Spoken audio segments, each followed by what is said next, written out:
Welcome to Mal and Matt Mal and Matt on Mondays, week 4. You might notice I'm again in Pennsylvania with Matt. You can see my hand over there. And that is thanks to Hurricane Milton because I was supposed to drive back last weekend, and instead I had to change my plans a little bit. And then I already had an Atlanta trip plans for this upcoming week, so I'm not going to be back in Florida until the following week. But I hope everyone in Florida is, doing much better than they were the last week. Hopefully that there's enough people who are volunteering, and I can't wait to come back and volunteer in St. Pete or Tampa or the surrounding areas to help all of those that are impacted. And we took a week off last week because again, everything was happening with the hurricane. It was a bit hectic, and I didn't even know my travel plans at the time. But we are back.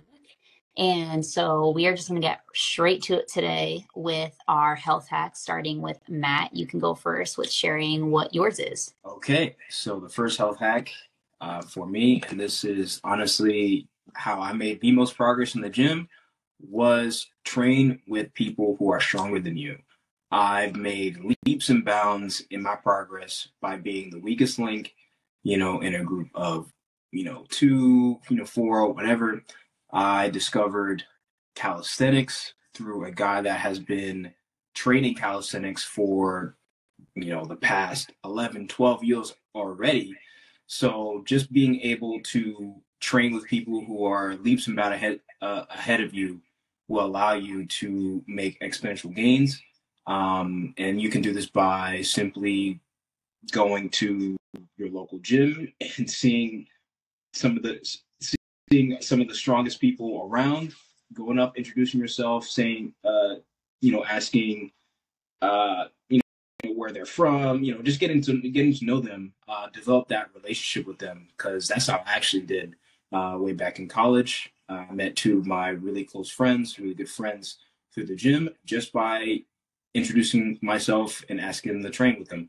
And not only you'll form great bonds, great relationships, but having a partner that is ahead of you will kind of allow you to work through those kinks and will just assist you along the way in your journey. Train with people who are stronger than you, and put your ego aside, and you'll make leaps and bounds in your fitness for sure. I think that if you are an introvert, because that's usually what a lot of people will tell me, that they don't have the confidence to necessarily do that, you can even go to just like, I'm sure, gym classes, or just go to a club or like a meetup. Like there's so many free meetups that you can find, whether it's on Facebook groups or meetup.com, or even just, again, a local gym, like the classes. And I'm sure that when you go enough times, you will see the same people. And even though you might not be with them one-on-one, you might be able to ask them questions and then train with them one-on-one if you see that they're a little bit ahead of you. Because I feel as though that's sometimes what I used to do, is I used to go to classes and then meet people and then work out with them one-on-one. And so I think that that's a really good tip. And I think the other thing to just remember is sometimes it's scary being the worst in the room. But it will a lot of times make you, like you said, like so much better. And that's something that I think you can apply not to just in workouts, but in life, is to always try to be the person in the room that is maybe not the best and the brightest always, so that you can actually learn and level up that way. And believe it or not, like the best in the room actually started from where, you were at. So it just, but the only difference between a novice and a professional is that a professional is just a novice that never gave up. So if you consistently stick with it for a long duration of time, you'll be amongst the experts as well. Love that. My tip for this week is all about snacking, because I find that there are so many people that I know that snack a lot, and usually it's unhealthy snacks.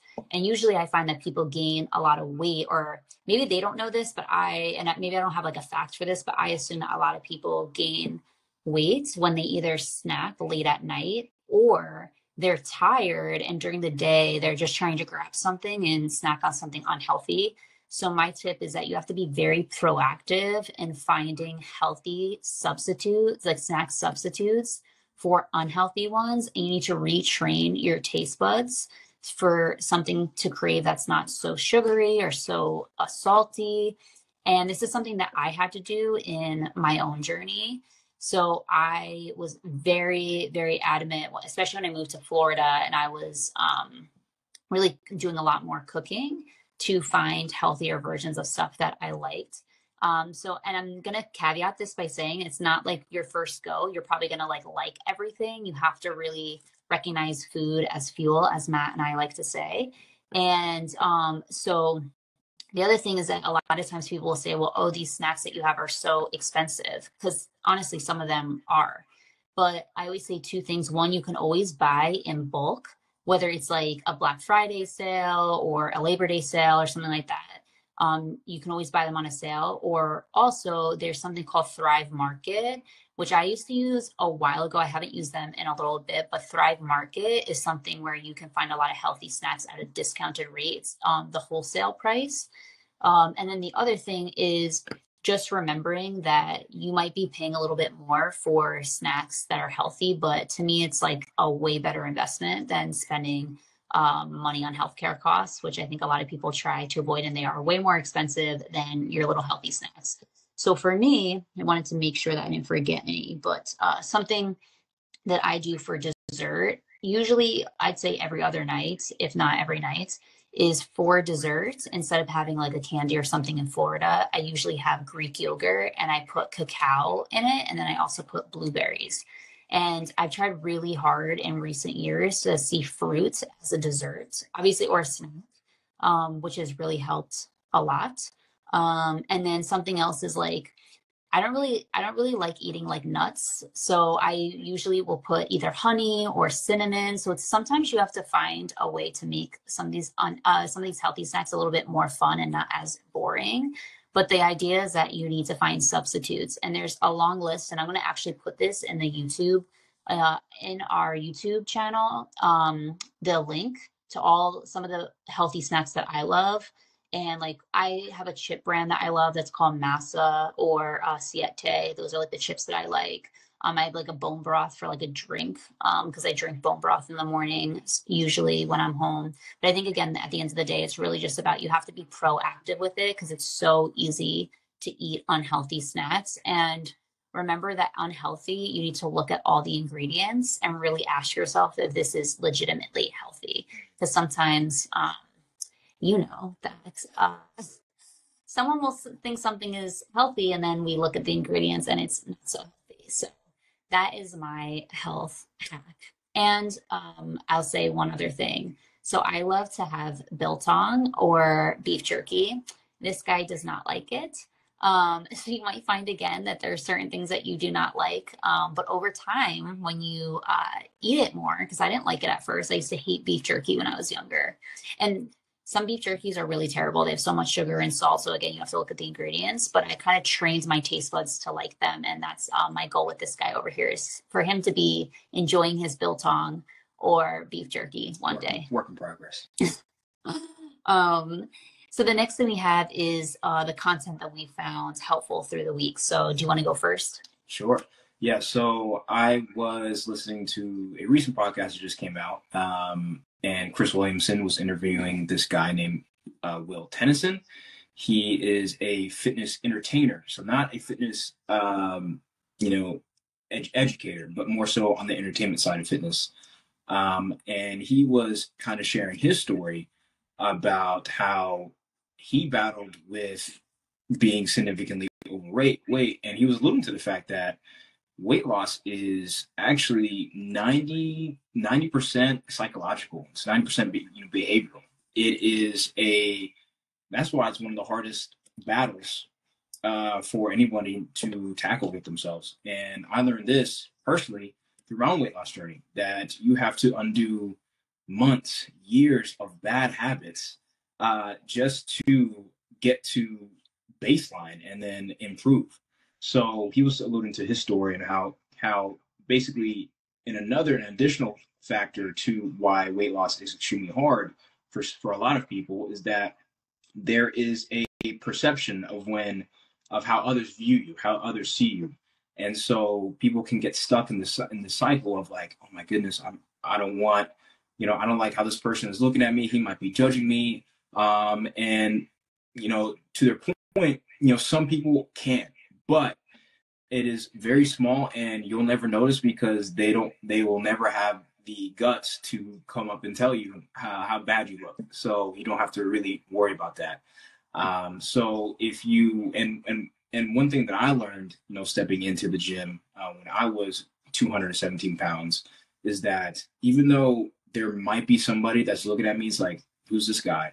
Again, as I said before, nobody has the balls to come in and tell you, that, that feels some type of way.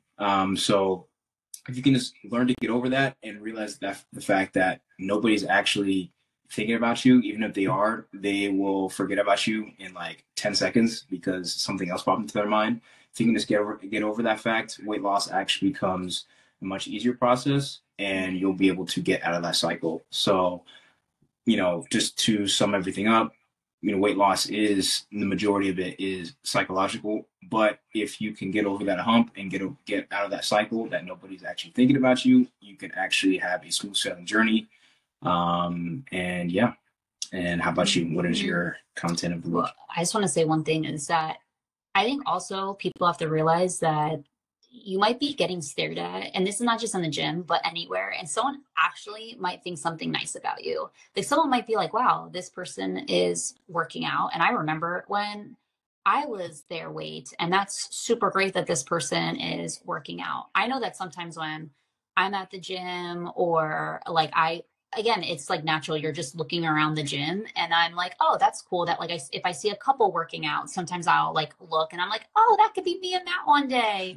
Or if I see honestly like an interracial couple, I'm like, oh my gosh, that's like me and Matt. And sometimes people might take it because like, unless I'm smiling, sometimes I can look very scary, which when I am sometimes on this live, I probably look very deep in thought because I'm thinking about what I'm going to say next.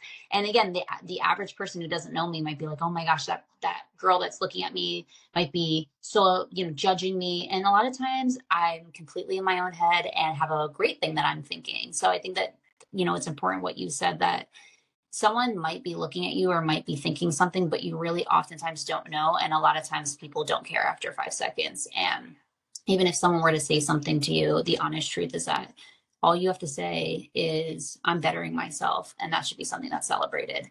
Because if anyone's in the gym, I think that I always say this, if anyone is in the gym, I'm rooting for them. And I think that it's just amazing that they got there, because there's so many other people who can't even be at the gym. And if you're working out at home and you think that someone in your family or friends is going to judge you, again, it's like, at least you're working out, at least you're trying to become better, which that's something that a lot of other people can't say. Yeah.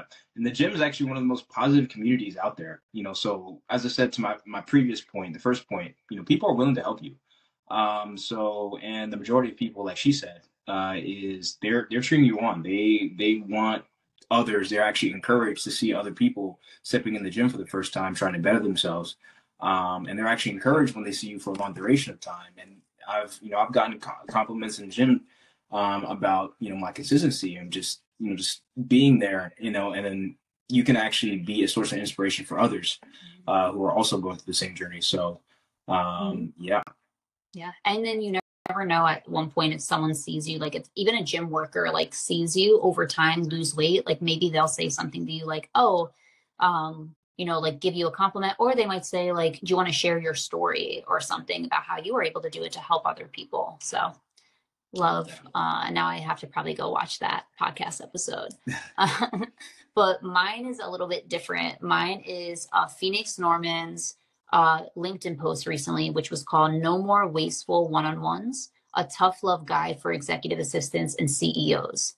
The reason why this stuck out to me was one, a lot of times when I was at Google would be very hard on my executives about who they were giving their time to. That was a one-on-one. And I would oftentimes try to cancel all one-on-ones because I found that unless someone actually has something that they want to discuss, sometimes it's a big time waster. And that was something that he talked about. Was one of his tactics was cancel all one-on-ones, see who reaches out. And the reason why I'm bringing this up is because I think that, especially since I left Google, I've been doing kind of a calendar audit of who do I want to spend my time with, and who do I do one-on-ones with, and who do I keep reoccurring one-on-ones on my calendar, which it's like little to none, and who do I want to spend these days spending an hour, 2 hours on the phone. Before, it used to be kind of a free for all with my calendar, but I'm trying to be a lot more strategic. And I think not just in the work world we have to do this, but also in our personal lives, especially if you're as ambitious as maybe Matt and I are, is that time is precious and you have to really be careful about who you spend your time with. And so something I always say to myself is, what is the purpose? And every call, every meetup, even if it's a family or friend, like I'm really taking inventory on who brings me energy, who do I just like feel miserable with, or like just feel like they're weighing me down. And I'm really trying to figure out who I want to spend the most time with. And the other thing is, when you cancel, for maybe in a work world, because I don't know in personal lives that we actually schedule time as often, but you will see who really wants to spend time with you, who actually cares. They will reach out, because when you just erase everything, again, people will notice or they'll ask. And this is something, again, that I did when I left Google, is I was very, I've been very, and still to this day, very slow to proactively reach out to a lot of people. Obviously, if you know me, I still stay in touch with a lot of people. You see on LinkedIn, I interact with a lot of people, but having like 2 hour, 1 hour conversations with people, I've been a little bit slower to be proactive about it, because I wanted to really take inventory of my life and who naturally fits into it, who naturally reaches out. Who do I miss? Like sometimes, again, it's like absence makes the heart grow fonder. So I wanted to see who do I miss in my life. And I think that everyone should do, especially as we end the year, do a calendar audit and really think about who are you spending the most time with, and who is going to potentially help you level up your life, and really make sure those are the people that you align with going forward. So read Phoenix Norman's No More Wasteful One-on-Ones, a tough love guide for executive assistants on LinkedIn, or I also put the link from my personal Instagram in the chat. And yeah, do you want to start us off? Or I guess, well, yeah, maybe you want to start us off with, we're going to do Bible verses this week from First Peter. And just to give kind of a background, this is when Peter is helping Christians who were suffering and reminding them of, their identity, their purpose, and making sure they stand firm in their faith despite whatever they're going through. And just to remind them of that, to still be, again, strong in their faith. So do you have a verse that you want to share? Absolutely. So it's going to be from 1 Peter 4, verses 12 and 13. I don't have the verse You can read memorized. from the book, since I'm right here. Okay. So it says, "Dear friends, do not be surprised at the fiery ordeal that has come on you to test you, as though something strange were happening to you. But rejoice inasmuch as you participate in the sufferings of Christ, so that you may be overjoyed when his glory is revealed." And a verse that's not in First Peter that directly relates to this passage is also Romans 8:28, and it says, "We all know that all things work together for the good of those who love God and to those who are called according to his purpose."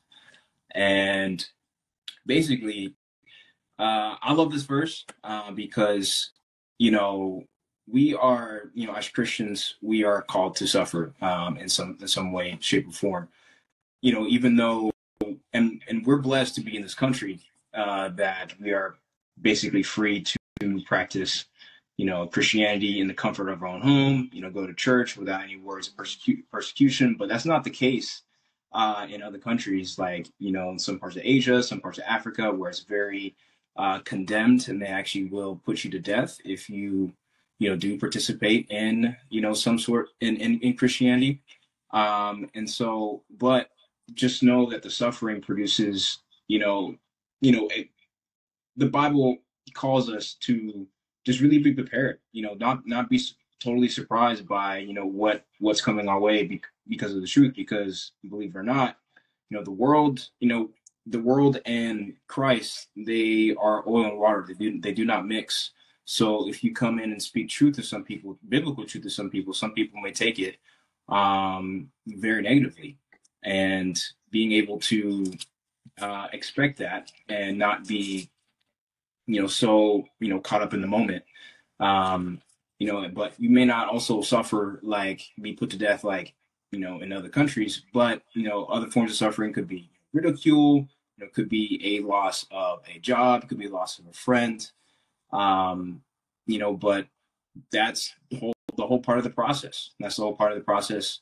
And just know that whatever negative thing that happens, God will ultimately be glorified, not only in that person's life, down the road, that person who, you may offended, could turn around and, become a follower of Christ themselves, or, you can really see God's faithfulness in your own life too, through those tough moments. So, it's just an incredible feeling to really just be a part of it, even though it may hurt in the moment, but the long term benefits are astronomical. So, and just another final takeaway.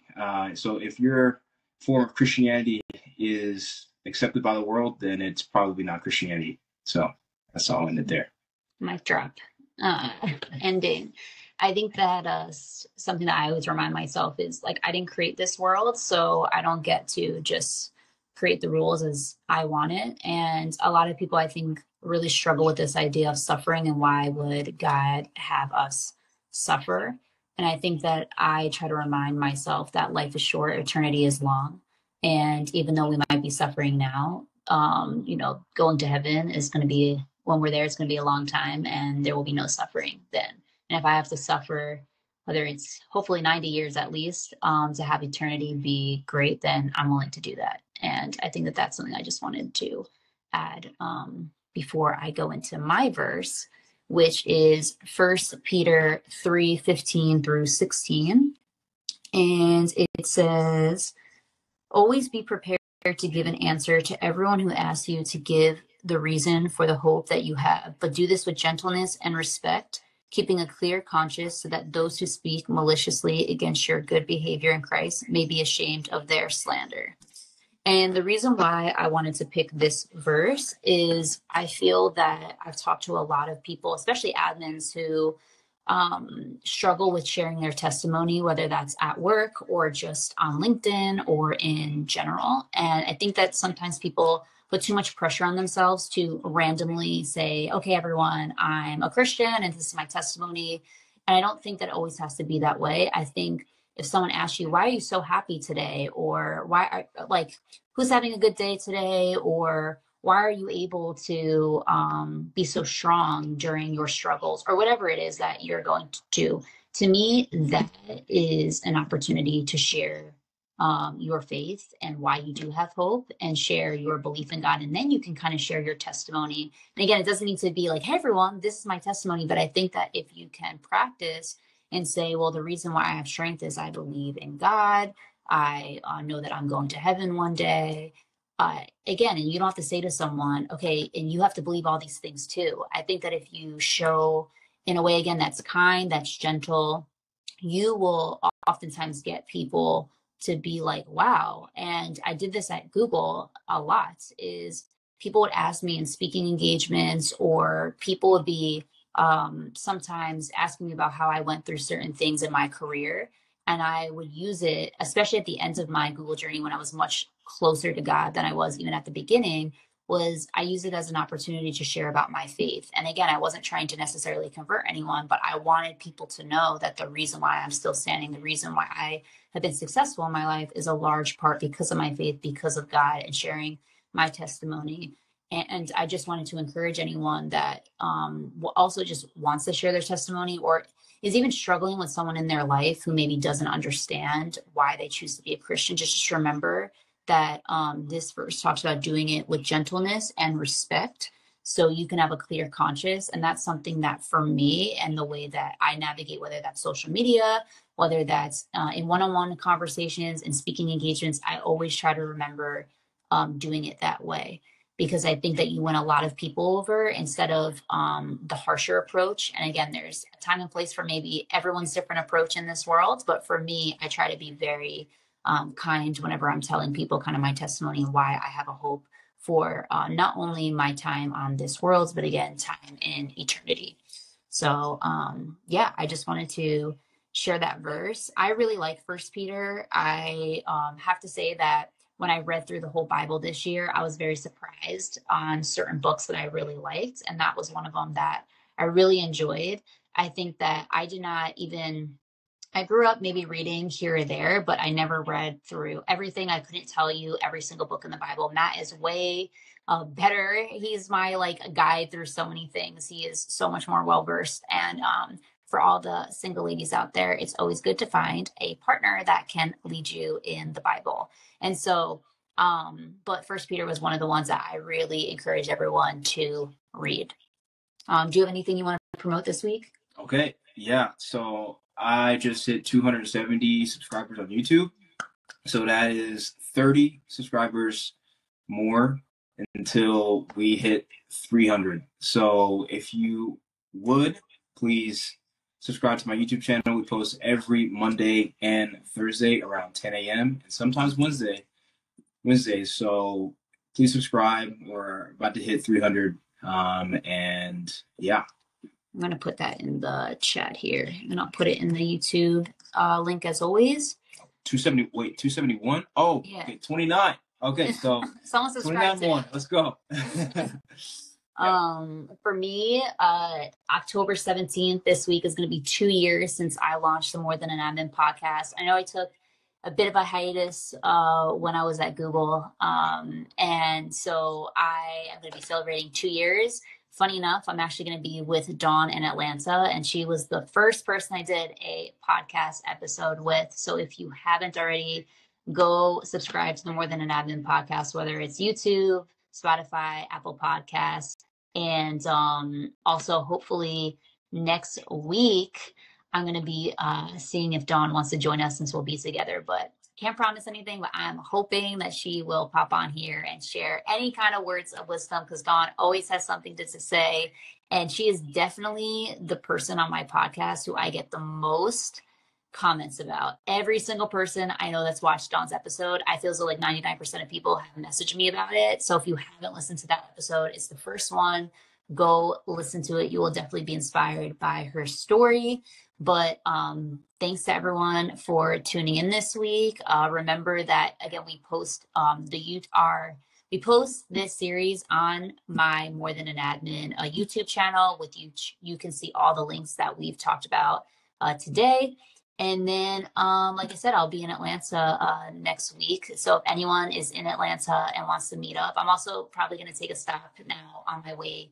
Not really on my way back. I'm kind of doing a detour now going to Nashville. So if anyone's in Nashville and wants to meet up, let me know. You have anything else you want to share? You're Miss Worldwide. I am. Traveling all the time. It's incredible. I know. Next year, I think I'm going to be Mrs. Stability in my house or apartment, wherever we end up. And I will be, I don't know where I'm going, but I feel as though next year I'll be a little bit more in one spot. We'll see. We'll see. It feels like you're going to be the one that wants to try and go all over the place. Nothing else? No, nothing else. All right. Well, everyone, enjoy the rest of your night. Thanks for chatting or coming and joining us, and we'll see you next week. Appreciate you guys. Take care. Out. And wait, one last thing. Thanks to you. It says, Melissa says, thank you for those verses. They actually address something that I'm struggling with right now. Love it. So happy they can help you. And thanks for joining. Peace out.